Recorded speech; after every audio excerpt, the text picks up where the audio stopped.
तो लीजिए प्यारे विद्यार्थियों, आज हम यहाँ पर देखेंगे वार्षिक परीक्षा 2025 के लिए कक्षा 7 का विज्ञान विषय का पूरा क्वेश्चन पेपर और इसका फुल सॉल्यूशन। जी हाँ प्यारे विद्यार्थियों, यहाँ पर मैं आपको पूरा का पूरा पेपर विद सॉल्यूशन के साथ में बताऊंगा। तो आइए जानते हैं, समझते हैं कि वार्षिक परीक्षा 2025 के लिए कक्षा 7 का विज्ञान विषय का क्वेश्चन पेपर आपसे परीक्षाओं में किस प्रकार का पूछा जाएगा। तो देखिएगा प्यारे विद्यार्थियों, इस प्रकार का पूरा पेपर होगा। आप सब लोग यहाँ से इसको अच्छे से देख लीजिएगा। वार्षिक परीक्षा 2025 के लिए कक्षा 7 का ये विज्ञान विषय का पेपर है, जिसके लिए आपको 2.5 घंटे का समय मिलेगा और पूर्णांक होगा आपका 7 अंकों का। और देखिएगा प्यारे विद्यार्थियों, अगर आप लोग कक्षा 7 के समस्त विषय के पेपर पाना चाहते हो और अगर समस्त विषय में आप लोग टोटल 60 में से 60 नंबर लेकर आना चाहते हो ना, तो जल्दी से जल्दी आप लोग चैनल को सब्सक्राइब जरूर कर लो, क्योंकि देखिएगा एकमात्र इसी चैनल पर कक्षा 7वीं के समस्त विषय के पेपर उपलब्ध करवाए जाएंगे, ताकि प्यारे विद्यार्थियों आप लोग अच्छे से पढ़ाई करके आप लोग परीक्षाओं में अच्छे अंक हासिल कर सको। तो देखिएगा इस प्रकार का पूरा पेपर होगा। वार्षिक परीक्षा 2025 का कक्षा 7 का विज्ञान विषय का पूरा पेपर है, जिसके लिए आपको 2.5 घंटे का समय मिलेगा और पूर्णांक आपका होगा यहाँ से 60 अंकों का। अब चलो मैं आपको एक एक क्वेश्चन का आंसर बता देता हूँ। पहला क्वेश्चन लिखा है, परजीवी का उदाहरण है। तो देखो सूरजमुखी तो होगा नहीं, गुलाब भी नहीं होगा, घटपर्णी या अमरबेल। तो देखो यहाँ से आपको अमरबेल लिख देना है। अगला क्वेश्चन, चीरने एवं फाड़ने के दांत कहलाते हैं। तो देखो इनको कहते हैं चवर्णक। ठीक है। अगला क्वेश्चन, मूलों द्वारा जल के अवशोषण की दर को बढ़ाया जा सकता है। तो देखो मंद प्रकाश में रखकर बढ़ाया जा सकता है। इसका राइट आंसर ये होगा। और अब अगला क्वेश्चन पढ़ते हैं, चाल का मूल मात्रक है। तो देखो ये इसका राइट आंसर आ जाएगा मीटर प्रति सेकंड। और उसके बाद में देखो अगला क्वेश्चन, जल प्रदूषण के कारण होने वाली बीमारी है। तो देखो टाइफाइड यहाँ पर आपको लिख देना है। ठीक है। उसके बाद में देखो प्यारे विद्यार्थियों, यहाँ से आप सब लोग इन क्वेश्चन के आंसर को भी देख लो।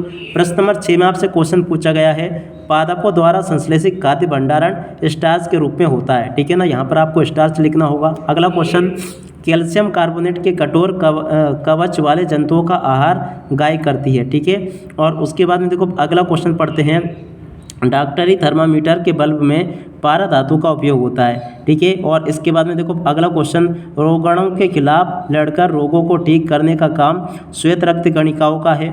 और उसके बाद में देखो अगला क्वेश्चन, झूले की गति दोलायमान गति का एक उदाहरण है। ठीक है। यहाँ तक कि इन सभी क्वेश्चन के आंसर को आप लोग नोट कर लो।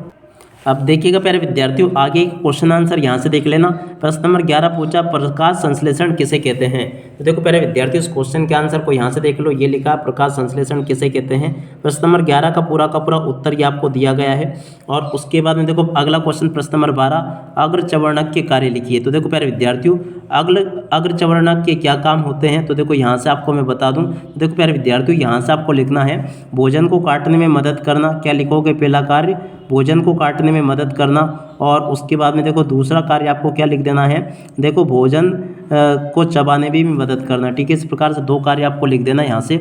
और उसके बाद में देखो अगला क्वेश्चन देखते हैं, कोई 2 प्राकृतिक एवं 2 रासायनिक सूचकों के नाम लिखिए। तो देखो प्राकृतिक सूचक क्या क्या होगा, लिटमस और टार्मिन। और रासायनिक सूचक फिनोलेप्थीन और मिथाइल। इसका राइट आंसर होगा। ठीक है। यहाँ से आप लोग देख लें। और अब अगला क्वेश्चन पढ़ते हैं, प्रश्न नंबर 14, डायलिसिस किसे कहते हैं। तो देखो प्यारे विद्यार्थियों, डायलिसिस एक प्रक्रिया जिसमें रक्त को शुद्ध करने के लिए एक मशीन का उपयोग किया जाता है। इसका राइट आंसर यह आ जाएगा। आप लोगों को मैंने यहाँ से इन क्वेश्चन के आंसर को बता दिया। और उसके बाद में देखो अगला क्वेश्चन पढ़ते हैं, क्या पूछा गया है। देखिएगा प्रश्न नंबर 15, पादपों में जनन की प्रकारों के नाम लिखिए। प्रश्न नंबर 15। तो देखो प्यारे विद्यार्थी, इस क्वेश्चन के आंसर को यहाँ से देख लो, अलैंगिक जनन और लैंगिक जनन। इसका राइट आंसर आ जाएगा। ठीक है। और उसके बाद में देखो अगला क्वेश्चन, ह्यूमस किसे कहते हैं। तो देखो प्यारे विद्यार्थियों, ह्यूमस मिट्टी का घटक है जो जैविक पदार्थ बनता है। यहाँ से आप सब लोग इन क्वेश्चन के आंसर को देख लेना और पूरा का पूरा इसको याद भी कर लेना। और उसके बाद में देखो अगला क्वेश्चन पढ़ते हैं, देखो तल समीर का चित्र सहित वर्णन कीजिए। तो देखो प्यारे विद्यार्थियों, तल समीर के बारे में ये लिखा है। और वैसे इसका चित्र वगैरह आपको कक्षा 7 की विज्ञान विषय की पुस्तक में देखने को मिल जाएगा। और उसके बाद में देखो अगला क्वेश्चन, प्रश्न नंबर 18, अम्ल वर्षा क्या है। तो देखो प्यारे विद्यार्थियों, अम्ल वर्षा क्या है, इस क्वेश्चन के आंसर को यहाँ से देख लो। देख सकते हो पूरा का पूरा क्वेश्चन का आंसर मैंने यहाँ से आपको ये बता दिया। ठीक है। तो आप लोग यहाँ से इस क्वेश्चन के आंसर को भी नोट कर लेना। और उसके बाद में देखो प्यारे विद्यार्थियों, अगले क्वेश्चन को पढ़ते हैं। प्रश्न नंबर 19 पूछा है, बीजों के प्रकीर्णन की विभिन्न विधियों के नाम लिखिए। प्रश्न नंबर 19। देखो प्यारे विद्यार्थियों, यहाँ से आप सब लोग प्रश्न नंबर 19 के उत्तर को देख लो और अच्छे प्रकार से इसको समझ भी लो। यहाँ तक के सभी क्वेश्चन के आंसर मैंने आपको बता दिए हैं। प्रश्न नंबर 19 19 का उत्तर ये लिखा है। और उसके बाद में देखो प्यारे विद्यार्थियों प्रश्न नंबर 20 को देख लीजिएगा, 2 स्टेशनों के बीच की दूरी। तो देखो प्यारे विद्यार्थियों इस क्वेश्चन के आंसर को यहाँ से देख लो, ये लिखा पूरा का पूरा क्वेश्चन और इस क्वेश्चन का आंसर, ठीक है। और उसके बाद में देखो 21वां क्वेश्चन, खाद्य श्रृंखला किसे कहते हैं, उदाहरण देकर समझाइए। तो देखो प्यारे विद्यार्थियों खाद्य श्रृंखला किसे कहते हैं, इस क्वेश्चन के आंसर को यहाँ से देख लेना और पूरा का पूरा इसको भी हल कर लेना, ये भी मैंने आपको बता दिया। और उसके बाद में देखो अगला क्वेश्चन प्रश्न नंबर 22, प्रदूषित जल से होने वाले रोगों के नाम लिखिए। तो देखो प्यारे विद्यार्थियों प्रदूषित जल से होने वाले रोगों के नाम यहाँ से देख लेना, ये लिखे हैं पूरे के पूरे, आप लोग देख लें इसको। और उसके बाद में देखो ये लिखे हैं, इनको भी आप लोग देख लें, अच्छे से नोट कर लेना। प्रश्न नंबर 23, लोहे को जंग से बचाने के लिए किए जाने वाले 3 उपाय लिखिए। प्रश्न नंबर 23 पूछा गया है। देखो प्यारे विद्यार्थियों प्रश्न नंबर 23 के उत्तर को यहाँ से देखकर लिख दो, ये बता दिया मैंने आपको, ठीक है। और 23 के बाद में चलो अब आगे बढ़ते हैं, अगले क्वेश्चन के आंसर को देखते हैं।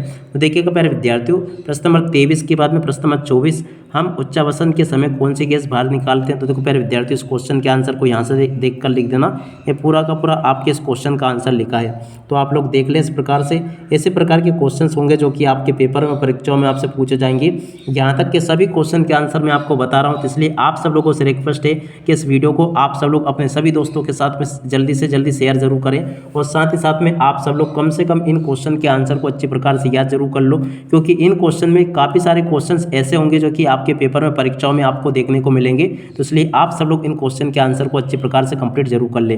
प्रश्न नंबर 25 पूछा है, लघु पतन या शॉर्ट सर्किट से आप क्या समझते हैं। ये क्वेश्चन आपसे पूछा गया है। देखो लघु पतन शॉर्ट सर्किट एक ऐसी स्थिति है जब यह 2 से अधिक विद्युत परिपथ एक दूसरे को स्पर्श करते हैं, जिससे विद्युत प्रवाह बढ़ जाता है। और उसके बाद में देखो विद्युत फ्यूज बनाने के लिए टिन के तार का उपयोग किया जाता है। इस प्रकार से आपको प्रश्न नंबर 25 के उत्तर को देख लेना है। यहाँ पर मैंने आपको प्रश्न नंबर 25 का उत्तर बता दिया। और उसके बाद में देखिएगा प्यारे विद्यार्थियों आगे से आप लोग क्वेश्चन के आंसर को यहाँ से देख लें। 25 के बाद में देखो 26वां क्वेश्चन, वास्तविक और आभासी प्रतिबिंब में 3 अंतर। देखो वास्तविक और आभासी प्रतिबिंब में 3 अंतर यहाँ से देख कर लिख देना, ये लिखा है स्थान के आधार पर, आकार के आधार पर और प्रतिबिंब के आधार पर। तो इस प्रकार से आप सब लोग यहाँ से इस क्वेश्चन के आंसर को देख लेना। यहाँ तक के सभी क्वेश्चन और उन क्वेश्चन के आंसर मैंने आपको बता दिए हैं। तो उम्मीद करता हूँ कि यहाँ से आप सब लोगों को ये पूरा का पूरा पेपर अच्छे प्रकार से समझ में आ गया होगा।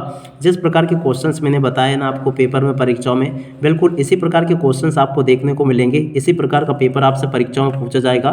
तो आप सब लोग पूरे पेपर को अच्छी प्रकार से कंप्लीट कर लो, ताकि आप सब लोग अपनी परीक्षाओं में इस पेपर को अच्छी प्रकार से हल करके लिख कर आ सको। टोटली मैंने यहाँ पर आपको पूरा का पूरा पेपर विद सॉल्यूशन के साथ में बता दिया है। तो आशा करता हूँ कि ये पेपर आपका बहुत अच्छा जाएगा और आप सब लोग इस वीडियो को अपने सभी दोस्तों के साथ में शेयर जरूर कर दें। और देखिएगा यहाँ पर मैं आपको बता दूँ, अभी मैं आपको विज्ञान विषय का पेपर बता रहा हूँ, इसी प्रकार से मैं आप सभी को समस्त विषय के पेपर उपलब्ध करवाऊंगा।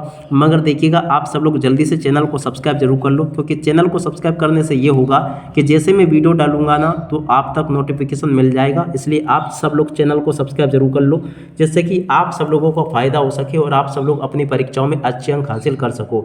तो देखिएगा ये था पूरा का पूरा आपका वीडियो, जिसमें कि मैंने आपको विज्ञान विषय कवर करवा दिया। अब इसी के साथ में इस वीडियो को यहीं पर पूरा करते हैं। नमस्कार, जय हिंद, जय भारत।